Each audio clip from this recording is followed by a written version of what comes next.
Happy Dasara రాశి గారు. Happy Dasara అండి. ఈ దీపావళి మీకు ఎక్కువ గ్లో వస్తున్నట్టుంది ఈ సినిమాతో, తెలుసు కదా.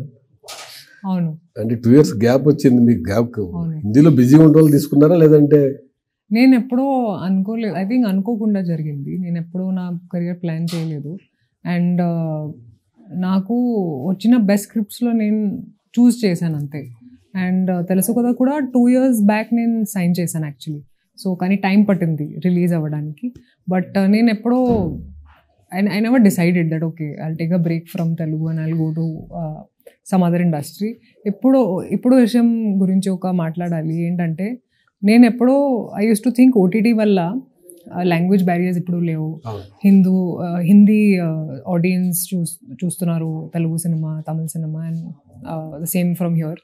కానీ ఆ మల్లికాగంధ రిలీజ్ అయిన తర్వాత చాలామంది రాశారు ఎందుకు గ్యాప్ ఇచ్చింది అంటే, why did you take the gap అని. అండ్ తెలుగు సినిమాలు చేయాలి. అప్పుడు నాకు అర్థమైంది లాంగ్వేజ్ బ్యారియర్స్ ఉన్నాయి. ఎందుకంటే they feel closer to you when you do a Telugu film. వాళ్ళు కనెక్ట్ అవుతారు when you're a part of a Telugu film అని.